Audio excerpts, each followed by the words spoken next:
Well, good afternoon, everyone. Thank you for taking time to join us. I'm Kim Creven, the Executive Director of the National Association of Women Law Enforcement Executives. We are very pleased today to bring you this webinar on preparing for the elections. Unfortunately, our world has changed and there are so many challenges that communities have to face today.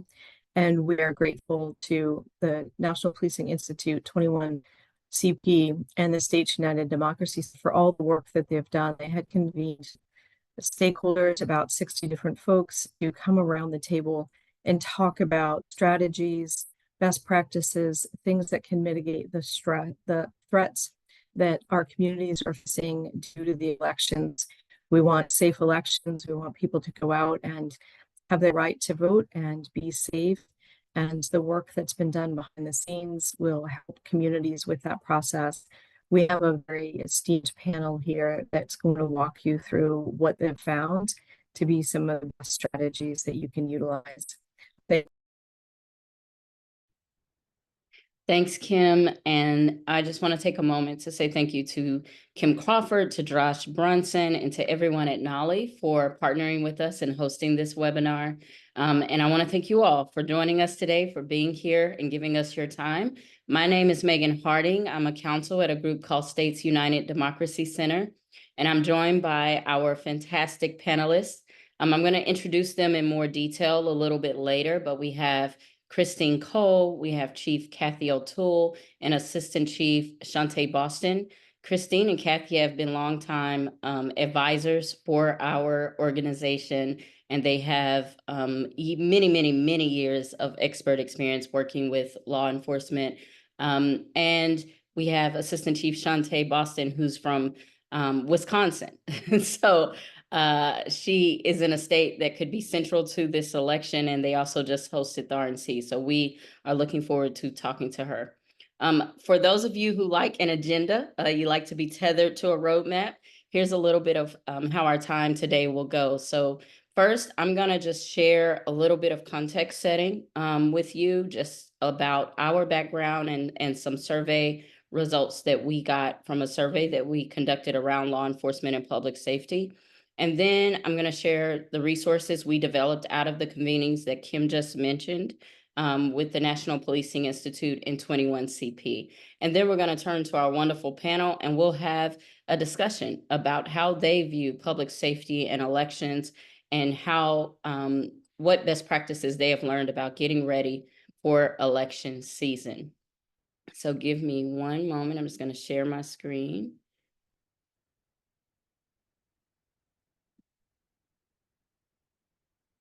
Okay, so just to tell you a little bit more about States United, we are a nonpartisan pro-democracy organization. We're focused on free, fair, and secure elections.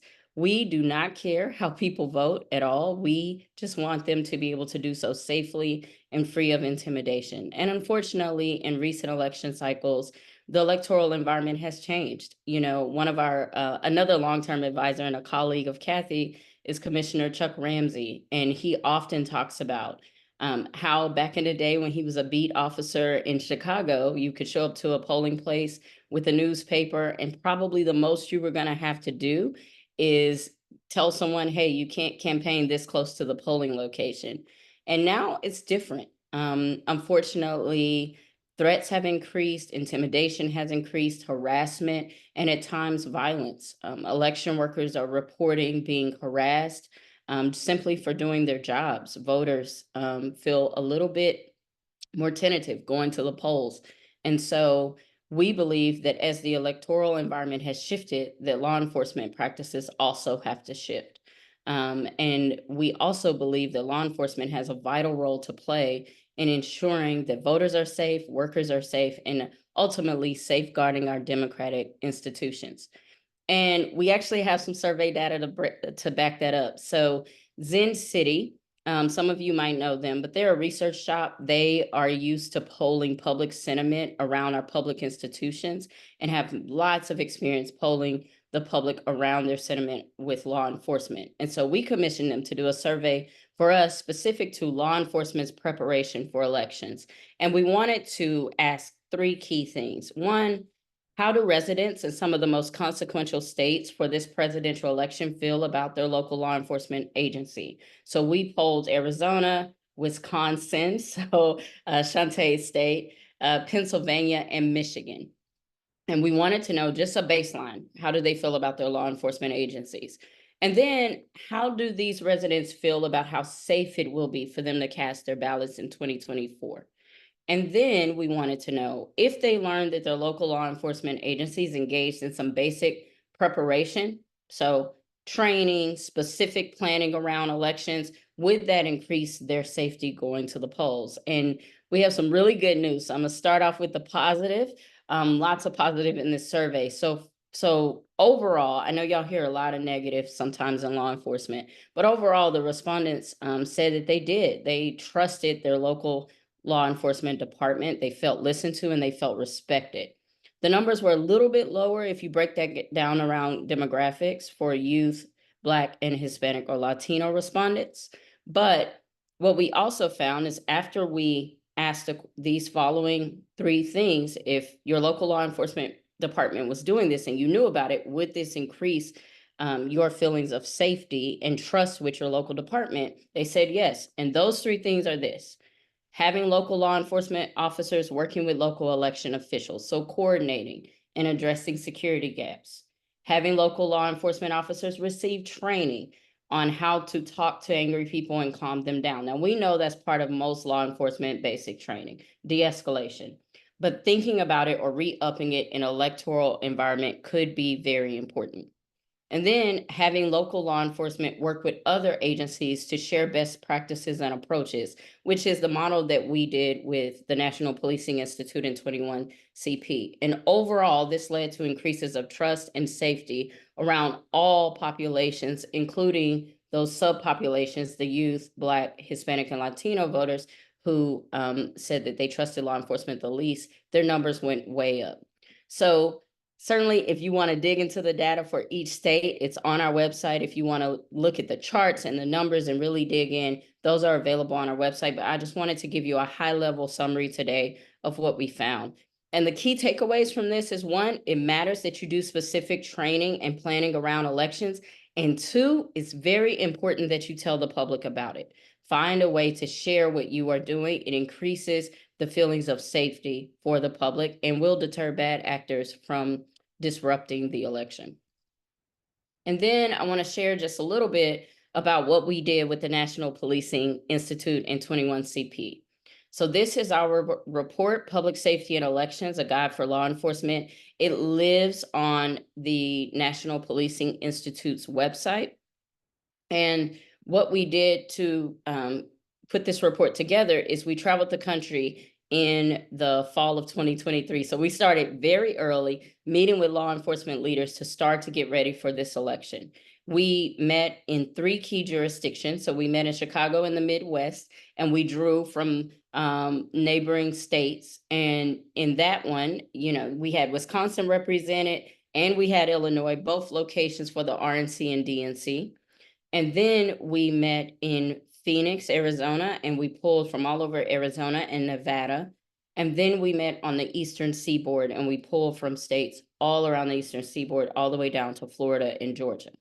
And we really wanted to bring together police chiefs, sheriffs, their executive level leadership, and they gave us a full day of their time, which we were really grateful for. And we just facilitated a peer-to-peer discussion about what was keeping them up at night. What were they thinking about when it came to the election? What plans had they started to put in place? What were the best practices that they had learned from previous election cycles? And out of that, we were able to generate this report. And the report is, you can certainly read all of the report. We hope that you do. But we also broke it down into sections. So if you want to take it in bite sizes, you can. And these are the topics that are covered: training officers to successfully protect the elections, interagency collaboration, mutual aid. This was something that came up time and time again about being sure that those mutual aid agreements are in place. Conflict management and de-escalation, communication and messaging. We know that law enforcement doesn't always think about, oh, I should be talking to people about the election, but you should. Demonstration management, tactical considerations. What are those on the ground decisions that need to be made? And then officer and staff wellness, which we know there's been a lot of work around officer wellness in recent years. And with the election season being longer, we thought it was important to have a section on that as well. And so I'm going to put this on the screen. Feel free to screenshot this QR code. We really hope you will check out this report. We hope it's useful to you as you start to develop your own plans or build your plans out more. All right, so now I'm going to get into our panel, and I'm going to introduce our panelists just a little bit more to you. Some of them might already be familiar. So first we have Chief Kathy O'Toole. She is the former chief of the Seattle Police Department and a commissioner for the Boston Police Department and Massachusetts Secretary of Public Safety. She's also a partner at 21CP Solutions, and she's been a longtime advisor for us. We meet with Kathy almost every week, and she has given us invaluable insight and expertise. And then we have Assistant Chief Shantae Boston. She's the Assistant Chief of Sun Prairie, Wisconsin. That is in Dane County, which is really close to the capital of Madison. She has over 28 years of experience in law enforcement. We were just talking about this. I was like, oh, you're almost at 3 decades. She retired as an inspector of police from Milwaukee Police Department in 2021, and then was sworn in a few weeks later in Sun Prairie. So retired and went right back. And I just want to take a moment to say that Assistant Chief Boston is honestly one of the best law enforcement leaders that we work with. We really enjoy working with her because of her expertise and her insight and her commitment to this topic. We have just really enjoyed our partnership with her. And then we have Christine Cole, who is an amazing expert when it comes to criminal justice and law enforcement. She's a former chief of staff for the Massachusetts Executive Office of Public Safety, where she led and monitored policy and operational reform efforts throughout 14 state agencies and 22 commissions. And she most recently served as the executive director for the Crime and Justice Institute at Harvard. And we're really excited to have Christine with us today, who has also been a longtime advisor with us. Okay, so I'm going to stop sharing just so you can see all of us really well. And we're going to get into it. So first we want to level set. You know, I started out by saying that the environment, the threat environment for elections has just changed. It's just a new day. And I want to just get your thoughts, Kathy, Christine, Shantae, on the threat environment that you're seeing. I'll start with you, Kathy. What recommendations do you have for identifying local threats to the election processes and mitigating them? And then what tools do law enforcement have that already in their toolbox that could easily be adapted for this context? Kathy, you come off mute for us. Thank you.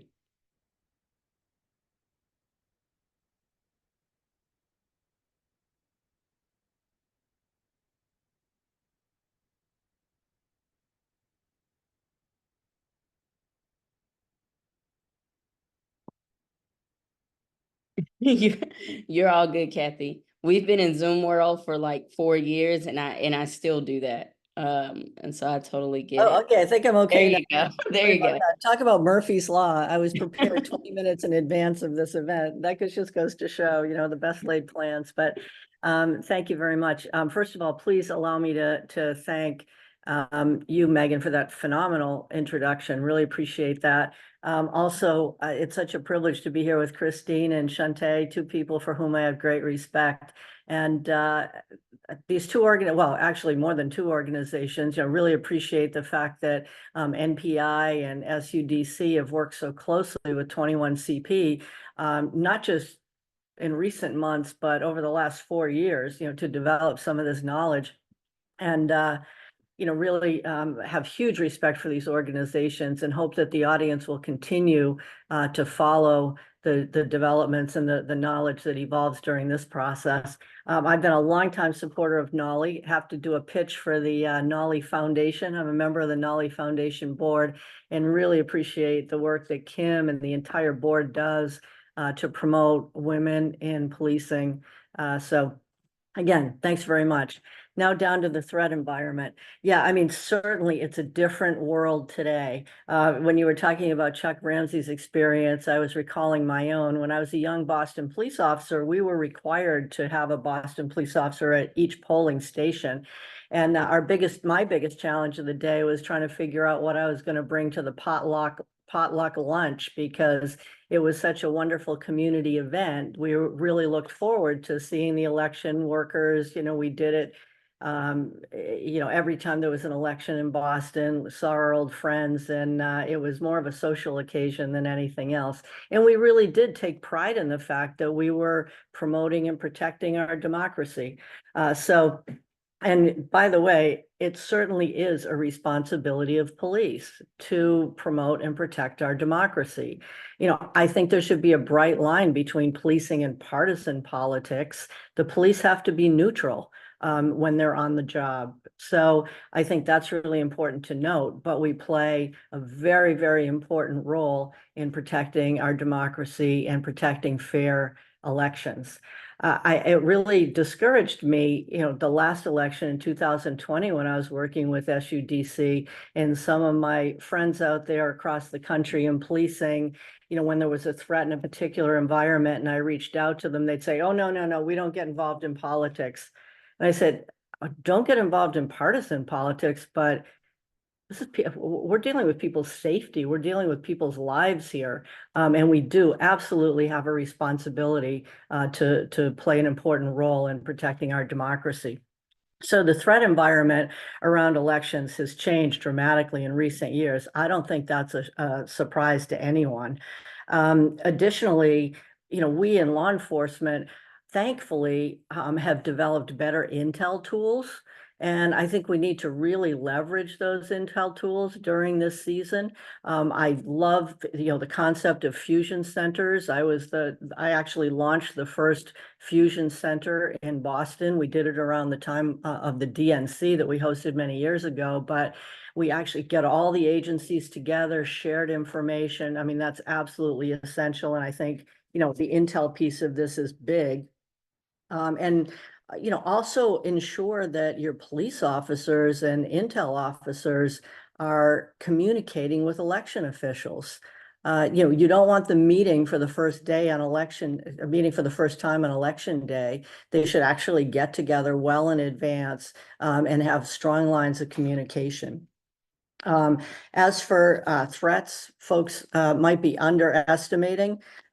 Don't assume it's not going to happen in your jurisdiction, because we found during the last election season that violence or disruption popped up in some of the places that were least expected. So if there's something on the news that triggers somebody in your community, it can quickly create a problem in your community. And I think it's really important to build relationships in advance. We did some wonderful work in advance of the last election, and it was during COVID, if you can imagine. So a lot of it had to be done virtually, but we actually got our police officials in many communities, particularly in battleground states, together with community organizers so that they could communicate in advance. So if there were going to be issues at polling stations, if there were going to be demonstrations pre-election, during the election, post-election, at least the lines of communication and the relationships were intact well in advance of the election. So I'll stop there, but I would just say, please take this seriously. It doesn't make any difference what size your jurisdiction is, and it can happen anywhere. We want to have fair elections, and police do play a significant role in that.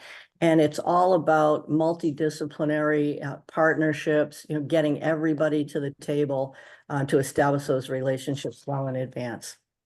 Yeah, we're going to talk about those relationships in a little bit more detail in a second. I want to go to Assistant Chief Boston. You just had the RNC in Milwaukee. I know it was not in Sun Prairie or Madison, and so I'm sure you're happy about that. But I'd love to hear from you. What is the threat environment like there in Wisconsin? The threat environment is different and it's very real. My sense, though, is that a lot of my law enforcement partners are kind of relaxed about it. And so that makes me sit on the edge of my seat. I'm not seeing a lot of urgency related to this topic. When I have these conversations with them, they're like, yeah, we got the plan from last year, or we got the plan from 4 years ago, or we got the plan from spring elections. And I'm asking the next question is, okay, you have a plan, and that is a great foundation. Do we have the same threats? Have we looked at those new threats that's coming up? It's 2024, and we have seen things on these campaign trails that I never thought that I would see in my lifetime, because we have planned for them and we train for them. We have all these tactical gears and tactical equipment that's available to us. Did not think it was going to happen. So I'm just uncomfortable with us and my law enforcement partners believing that nothing is going to happen. Not seeing serious preparation. And when I mean serious preparation, I'm talking about in advance, not the weekend before, just really serious preparation with speaking with our folks about it, training about it, just as the chief just said, talking to our election officials and just really, really getting a plan and being heightened about the environment, because we all know that our environment can change. And I'm just really afraid that we are letting the threat environment to become normal. And I don't want intimidation and threats and that to be normalized. I do want us to be trained and prepared for it, but I don't want us to be so relaxed that it's normal. Yeah. When you say in advance, how in advance do you think people should be planning? Now. Now, I truly believe that we're in the election season now. I know a lot of people like to wait to November. With being in a state that was just preparing for the RNC, then only being an hour and a half away now for this week where the DNC is occurring, that preparation has to be now, because a lot of things that may happen there or may not happen there is some of our threat assessments that will carry us into the next 2 months. Yeah, for sure. Definitely now. We agree with that. Okay, Christine, we traveled the country together and we met with over 60 law enforcement leaders. What did we learn? What did you learn about the threat environment? Yeah, I'm thinking about that, particularly with what Kathy and Shantae said. Both of them said it can happen where you are. It doesn't happen just in big jurisdictions, right? What's the it? What's the it we're talking about? And I think when things are really problematic, it's really clear to law enforcement and people what to do.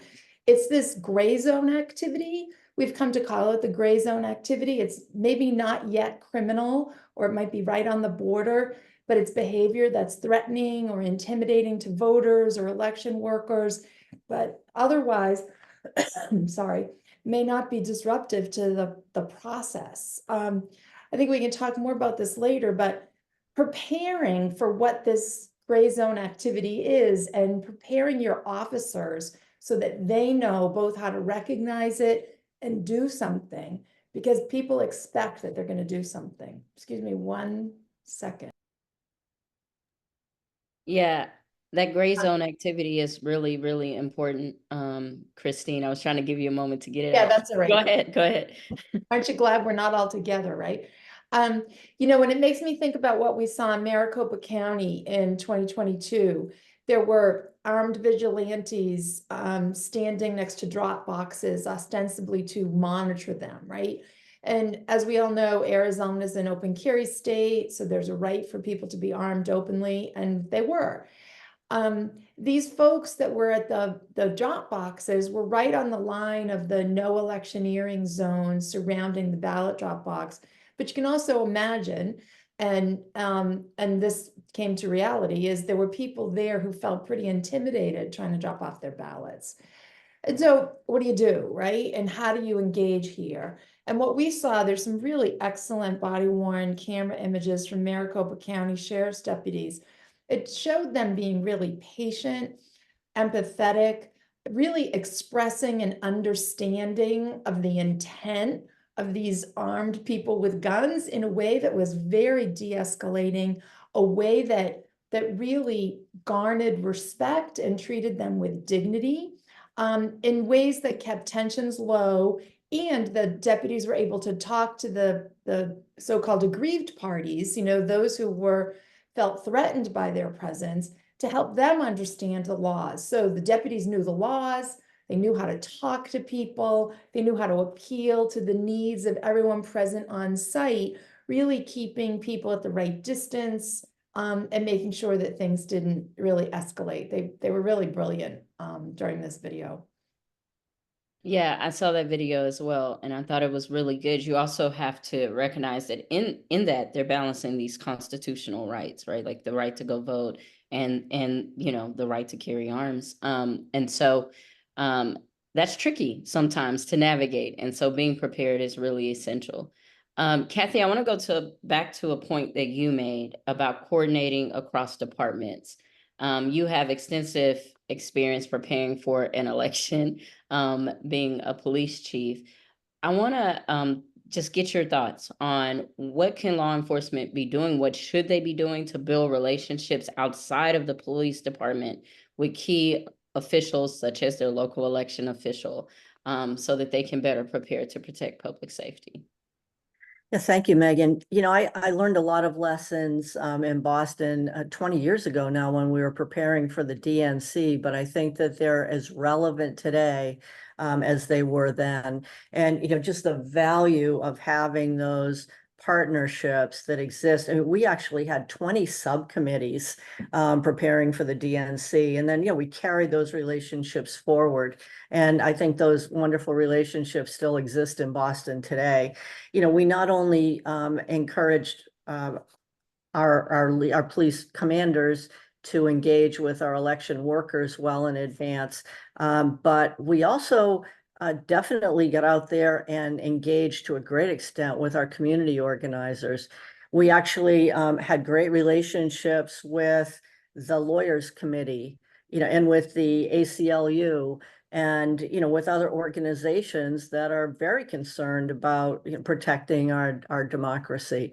So I think that we tried to touch base with everybody. Everybody had a voice in the process, and I think that's really, really important. And I really want to underscore what Shantae said, that now is the time. Election season used to be a few days. We'd prepare for the election, have the election, and then the next day it was over. Now it goes on for months. I mean, we can absolutely anticipate in the aftermath of the DNC, as all these college students are going back to school, and there's enough tension out there around world events, and then on top of it, we're having an election. I think we really, really need to have strong partnerships in place. And police have always been well prepared for major events. I would encourage them to use the systems that they've used for major events and disasters, right, to organize, around critical planning around this election, similar to the critical planning they do around any other major event. Yeah, I love that. All of that is super important, especially coordinating with the election official, right? Christine, what are your thoughts? Anything that? Just the election official, we think about them as, or it's easy to think about them as processors, right? They're making sure things happen. But the truth is, they have information. They might know information about threats. They certainly know what their election workers might be worried about. They might have longer experience with elections than you in understanding how things have changed over time. And just as Kathy said, right, if you're waiting till election day to develop the relationship, it's the same thing we think about in policing, right? You can't change, you shouldn't be exchanging not credit cards. You shouldn't be exchanging credit cards. You shouldn't be exchanging business cards in the middle of a crisis. You don't want to be just getting to know your election official on election day. You want to develop trust. You want to have a relationship where you can, and I think the more the police understand the role of election officials, what it's like behind the scenes, what the count facilities like, what the tabulation process is like, how how it is secure, we can also, in public safety, be ambassadors for the elections. We're really struggling right now to demonstrate to the world that we have elections with integrity and they can be trusted. So start that relationship sooner rather than later. And know the law. You know, my story about Maricopa County, one of the reasons that the police deputy was able to convey with such confidence and de-escalate the way he did on site was he knew exactly what the rules were. He knew as much as or more than these agitators, and that's really important. How do you prepare your police officers? You mentioned safe elections and pocket guides. I think, Megan, you know, they're a great resource for your staff to have available, as well as to be able to call an election official, right? You don't want to call an 800 number on election day to get confirmation or information about a questionable law. Your officer needs to be able to talk to a person and get actionable information very quickly. So that's why you want to develop these relationships early. Yeah, and in developing that pocket guide, or whatever it is, you can work with your local county attorney or perhaps your district attorney. So also getting them involved so that you understand the laws and officers have what they need. Shantae, I think you have a really good story about the importance of coordinating with your election official and something that you learned. Yeah, because in the conversations with MIP, I talked about the importance of getting with our election officials, because even here in Sun Prairie, I had that same concern. So we had some conversations with the election officials. And even though this is something that's been happening, it was kind of on the down low that we will be expected to help transport ballots from one location to the other. At that moment, I had so many questions, like, will the police be physically carrying them, or will they just be escorting our election officials? What kind of case would the ballots be in? Well, would it be a tamper-proof? Would it be something that's locked? Do we have a contingency plan far as what route do the officers drive? And I will say that our police personnel in the past that we had doing this type of work was not an armed individual, nor were they anyone that had a body-worn camera on. So in our planning early, now we have to change that. We do need to have another set of eyes, but this brought home the point for me, how important it was for me to start that, because now I got to start these conversations now with the officers who's going to be responsible for transporting the election officials, what they're supposed to do and what they're not supposed to do. Like, we are there to make sure that individuals can do their job and responsibility, but there's certain things that we shouldn't do, such as we should not be carrying the ballots. So I think it's just very important that put that issue out there again, that now is the time. I know this is probably the third or fourth time that we have said this, but now is the time to start making this progress. I just think that those conversations, along with the election officials, it just puts us where we need to be as law enforcement. And because elections a lot of times is so uncomfortable for law enforcement, this planning ahead gets us comfortable with understanding what we're responsible for and being able to explain it, and everyone can just be comfortable. Yeah, I love so much about that story, because you're able to make better staffing decisions. You're able to be sure your officers have what they need to have on, a body camera, because you talk to the election official early. In other situations, they've had to target harden. They've had to go to the ballot count facility and look around and say, okay, we need to move this from here to there to ensure safety. And then the other piece that I just want to add about working with your election officials early is, as I stated at the outset, election officials have been getting a lot of threats and harassment. They've increased significantly. And so if you work with them early, you have the opportunity to kind of take down some of that anxiety, ease their worries, let them know that you have their back so that they can conduct the election with confidence. Okay, so we've talked about this a little bit in all of the answers, but let's talk about training specifically. You know, we have a lot of information in our National Policing Institute report with 21CP as well about training. But Chief O'Toole, what are some considerations that you think departments should be making when it comes to training officers for the election? Well, first of all, I think the department needs to have very clear policies and procedures relative to officers' behavior. And I understand that, this can be unique to each jurisdiction. So it's really important that you check the laws in your own individual jurisdiction. In Massachusetts, for instance, police officers required at a polling station. In many jurisdictions, police officers are forbidden from being at polling stations unless it's in an emergency situation. So it's really important to understand your local law first and foremost, and then to have your policies and procedures reflect that law. And then it's essential for your officers to know what the laws are, how close people can come to a polling station, people who are campaigning, people who are demonstrating, whether they can be armed, whether it's an open carry state. I mean, all of those rules are really, and laws are really important.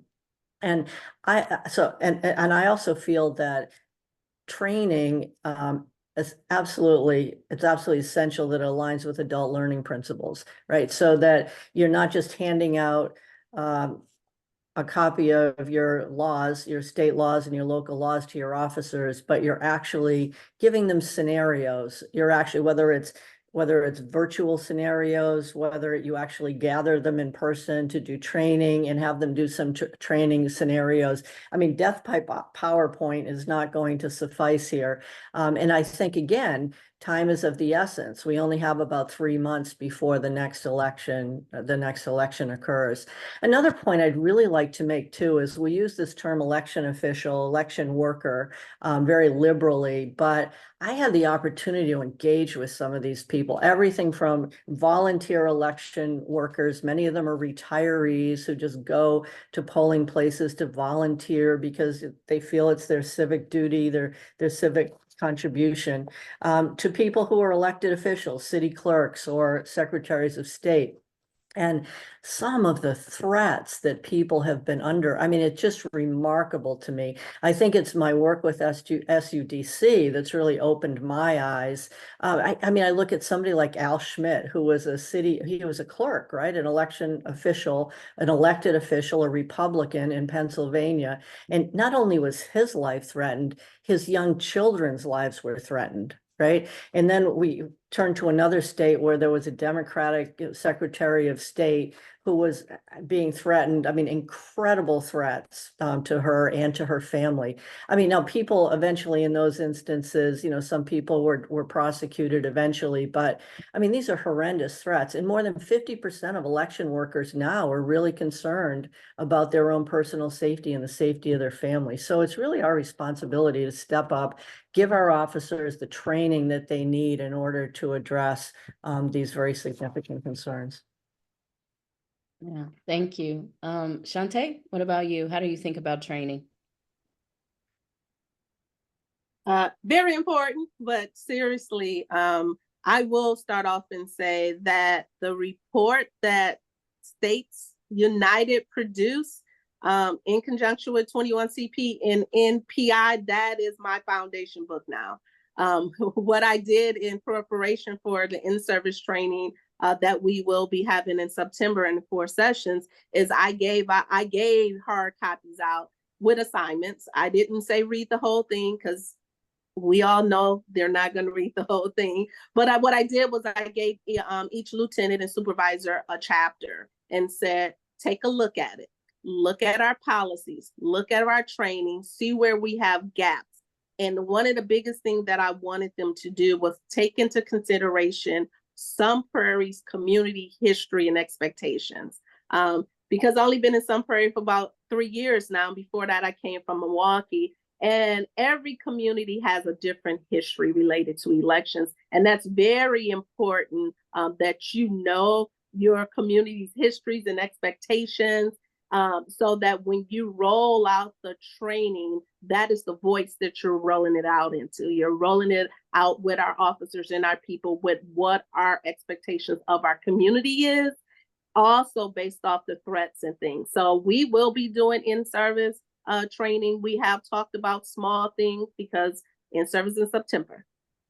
Election day is in November. We all know that there has to be some repetition. And then after that, we'll do some type of roll call reminders based off the information that we continue to gather with our election officials or anything that's come up. We will address those additional things that's not addressed in service as a roll call item, just to keep us abreast and keep us current. And my biggest thing is I always talk, everybody here heard it from me before, but I always talk about that, you know, we have to stay ready, you know, we have to stay ready. So it's like, get ready and then stay ready. It's like time to get ready is now.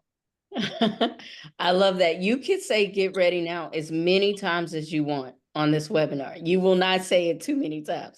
So, and also thank you very much for using the report, which you informed, you know, your expertise is represented in that report. Christine, we've heard some talk about de-escalation training, being re-upped, de-escalation training for perhaps poll workers or election workers. What are your thoughts on that? Anything to add to the training conversation? I think de-escalation for poll workers is a brilliant idea. You know, I talked earlier about, we often think about poll workers as processors and technicians, and historically that's what they are, right? And I don't say that in a way to be disrespectful or demeaning, but just as the environment has changed for law enforcement, it's changed for these folks too.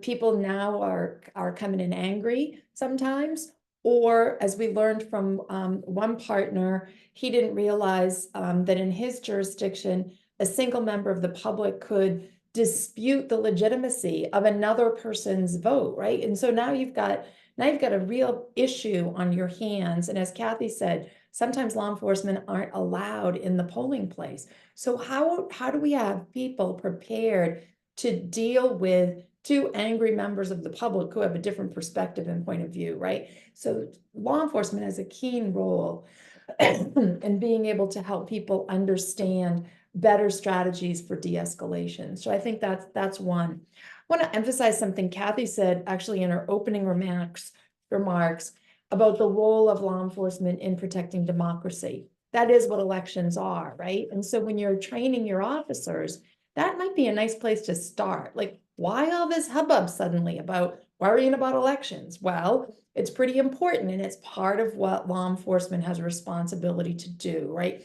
We protect the First Amendment, all aspects of the First Amendment, and reminding officers that this is one of those things that we protect. Another thing, Shantae talked about your community history. I love that she said that, right? And one of the things that we know from the people we convened across the country is many police departments have some very young police personnel, very young. And they may not be aware of the history of voting and elections across the country. And just as in policing, we know that people of different communities have a historically different relationship with police. We know that members of certain communities, particularly Black communities, have a different relationship with voting. And so we have to be aware of that. And the more our young officers understand that, it makes them better positioned to intervene with members of the public. And then finally, I'm going to say, don't reinvent the wheel. People in law enforcement know how to plan, they know how to run an event, and they know how to do an after action and a debrief after an event. This is the same kind of thing. Think about the election process as an event. Use what you know from incident command planning and systems. You know, what's your joint information system like? What's your operations center like? Who's managing? Who's decision making? Who's on the ground? Who are your partners? Pardon me. Are your jurisdictional comms teams members on the same page? Are you and your mayor or city manager or county officials prepared to say the same thing? How's dispatch prepared, right? We know from one police executive with whom we met that he was so attentive to the different needs around the election, that he told the dispatch center that if they got any calls from an election site, they would have skipped the queue and those should be dispatched immediately. And that was in an effort to keep tensions low at the election site. So there's all those kinds of strategies, but as law enforcement leaders, what you need to do to have a successful event. You just need to consider that the election is one of those events. You practice this stuff all the time, just apply it to the election scenario. Thanks, Christine. All of that is really, really good. It's like a little checklist of things to include in a plan. And speaking of like big events and prepping, Shante, I want to go to you. I'm going to be cognizant of the time, everyone. If there's questions, please feel free to send those to Josh Brunson. You can use the Q&A button, or you can just put them in the chat. We have 2 more topics, and I'm just going to go to Shante on mutual aid. This was a topic that came up a lot in our convenings, and I'd love to get your thoughts, Shante, on preparing for mutual aid during election season. Before coming to Sun Prairie, I didn't think much about mutual aid because I came from a big department where a lot of times we just had a lot more resources. Now coming here with not as many resources, we depend on others to come in to help, likewise as they depend on us to assist them. And so when you're thinking of mutual aid as it relates to elections, it's very important that you understand what your policies are, what their policies are. We all know that everybody's policies change and update frequently. And it's very important that you look at those agreements. And I will say, just being in Wisconsin in the state as part of the RNC, Milwaukee did have an incident that made me really, really say, okay, let me look at the other part of my policy or a different part of the policy that I never thought about. And that was the release public records and body-worn camera.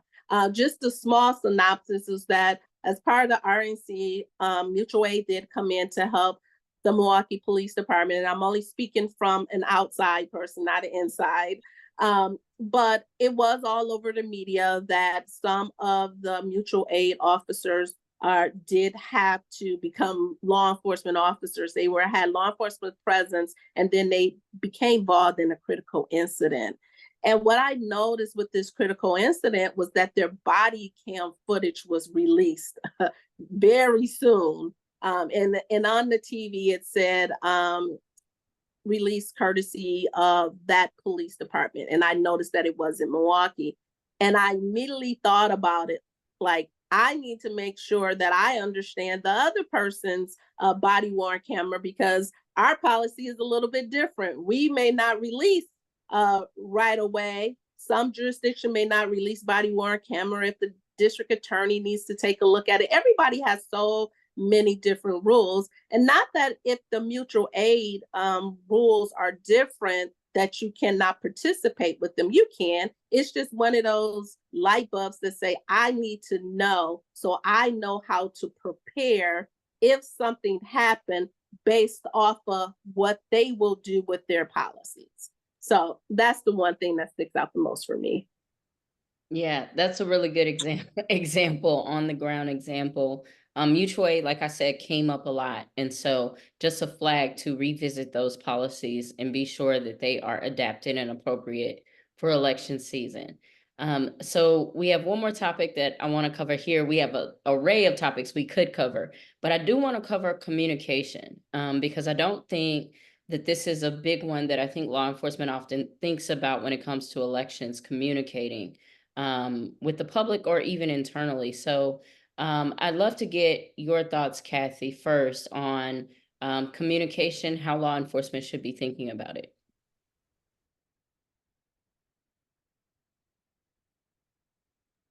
Yeah, thank you. Thank you again, Megan. Yeah, in terms of communication, I think we have to really think across the board. It's not just press releases and social media. I think that we really need to have a communication strategy well in advance as well. I always say in policing, we do a horrible job of telling our own story, right? So I think it's important to get out there early and talk about the role that police play in protecting our democracy and how the police want to work in concert, collaboratively with the community in order to have a safe result for everyone. And I think that's really, really important. So I would not only encourage, strong press releases and, traditional press releases, social media, news conferences, at regular intervals between now and election time. But I would also encourage dialogue. Again, I go back to the dialogue we had with a lot of the community organizers prior to the last election.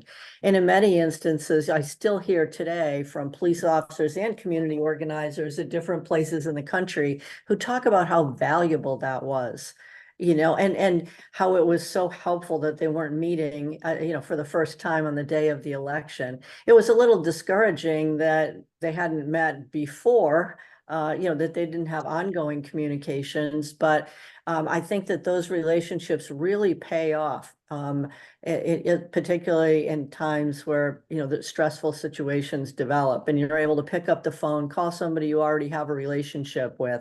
So not only formal communications, typical news media and social media stuff, but really reach out and try to establish those relationships with community groups, community organizers who may be taking a very keen interest in the election. Yeah, very good advice on coordinating with the community. Christine, anything to add? I agree with everything Kathy just said. It's so important.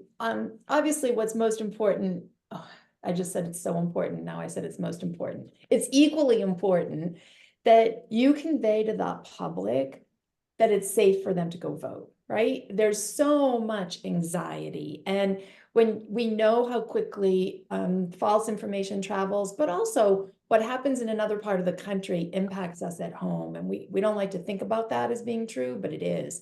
So you got to pay attention to what's happening in other places and let your public know, your community at the most local of levels, that it's safe out there, obviously, if it is safe. And deal with things quickly and tell them you've dealt with any problem so that they feel reassured. That feels really important.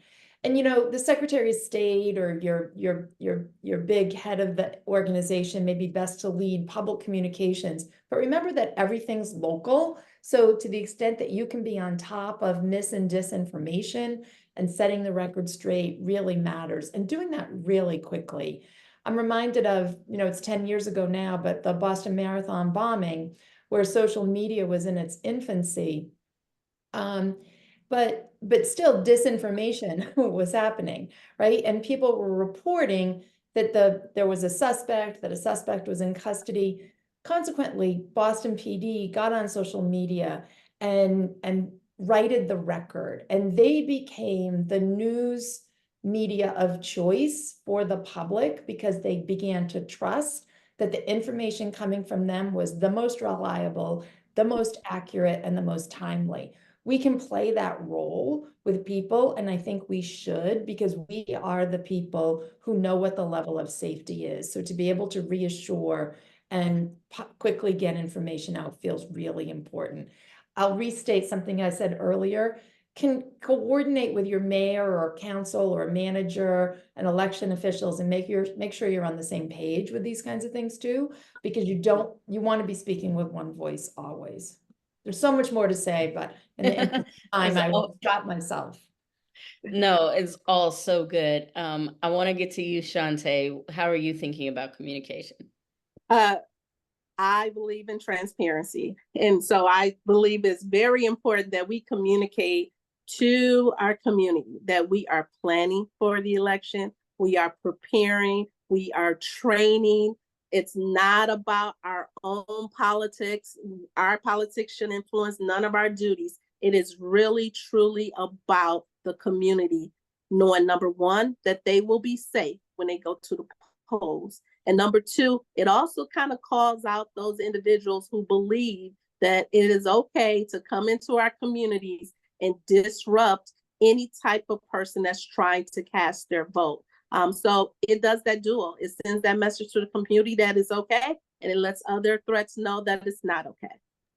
Yeah, I love that. You know, I think we saw in Maricopa County in particular, that was just one of the places that was most publicized, that the response from law enforcement in 2022 to some of the threats, I think really put the public on notice that, you know, they were prepared. And so it made people think twice about going to disrupt the election. So that's a really, really important piece.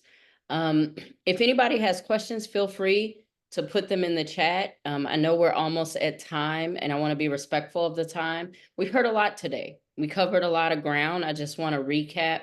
First, it's really important to build relationships across departments. So not just your department, but departments that might offer mutual aid, as well as your local election official, to start that coordination, as Shantae has said several times now, with your local election official, so that you can ensure that one, they know that you have their back, but that you're addressing any security gaps that might exist, and information sharing with them and them with you.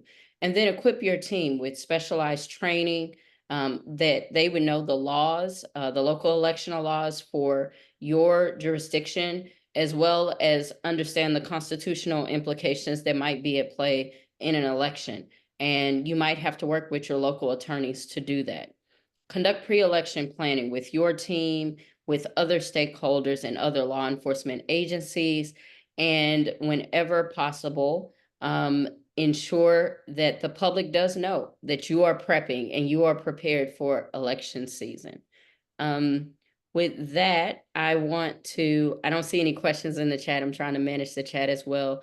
I want to just take one moment and also tell you about an additional resource that we prepared. I'm going to share my screen one more time. So we did this episode with the U.S. Department of Justice, their Community-Oriented Policing Services Office, or their COPS office. They have a series called What's New in Blue, and that series covers a range of topics that are important to law enforcement. It's hosted on their YouTube, and we developed one episode of that around public safety and elections, and we featured 2 law enforcement leaders in key jurisdictions. So we have Chief Chris Davis of Green Bay, Wisconsin, and then the former sheriff of Maricopa County, the sheriff that was in place in 2022 in Arizona, when they saw those drop boxes and people standing in front of them. And they are sharing lessons that they learned in previous election cycles, as well as how they plan to prepare for the 2024 election. And so we hope that you will check out this episode and that it will be useful to you, along with the report that we did with the National Policing Institute and 21CP, which is also on our website. And I still don't see any questions.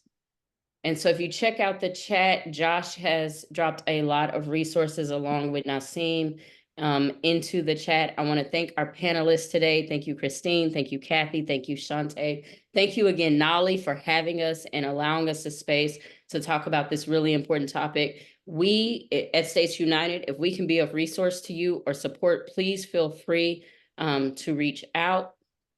I'm going to put our information on the screen. You can email me, you can email our project associate, Carolina O'Leary. We would love to support you. We, as you see, facilitate tabletop planning, scenarios, and training. And we also have a number of written products that might be useful to you. So if we can be of assistance, reach out. Thank you again to our panelists. Thank you, Nolly, and thank you all for being here today. Yes, thank you everyone for being here. I can't thank you enough to our panelists and our partners at the States United Democracy Center for putting this on for us, for all of you that are online. We will send you a follow-up with the link so that you can review it with other members of your team that couldn't join us today, and all of the great resources that are available to you. And thanks again for being here, and we'll see you on our next webinar. Thanks, Kim. Thanks, everyone.